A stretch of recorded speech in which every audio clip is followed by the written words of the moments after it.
And it just opened up some of Kant's precritical writing, the portions that we weren't assigned, which is good because it's kind of sexist and just kind of dated. But, it's kind of good advice for anyone. It's just the way he throws it at women specifically are so ridiculous. And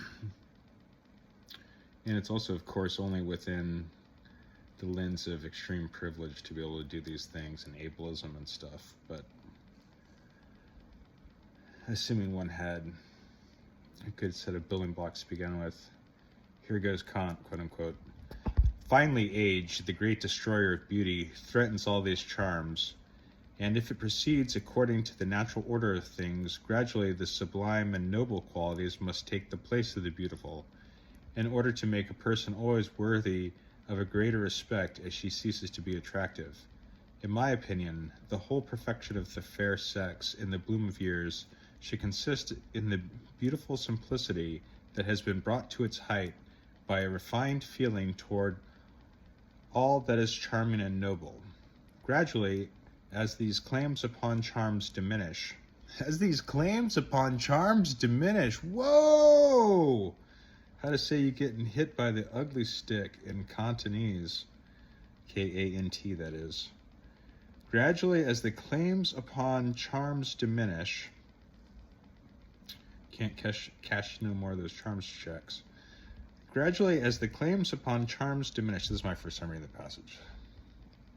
I mean, I just saw it and I was like, oh, it'd be a funny one to put on film because it's so fucking stupid and sexist. One more time, finish out the paragraph here. Gradually, as the charms upon claims diminish, the reading of books and the broadening of insight could refill the unnoticed vacant place of the graces and the muse, and the husband should be the first instructor. Oh my God.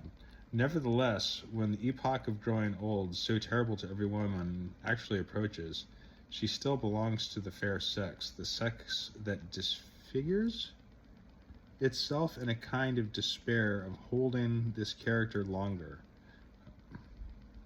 It gives way to a surly and irritable mood. Jesus Christ. Judgy. So I think that last part is super gross. I'm not being coy or ironic.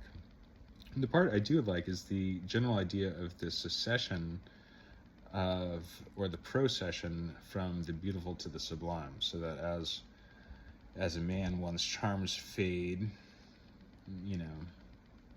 that we move towards the sublime more naturally, the more enduring, beautiful truths. So I guess we see this like in the stages of life with Kierkegaard, right? Where he talks about you're originally an aesthetic being, and then you're an ethical being. This is if you're not fucking up, which everyone does, or most people do. And then when you make it past the ethical being, then having a religiously oriented life.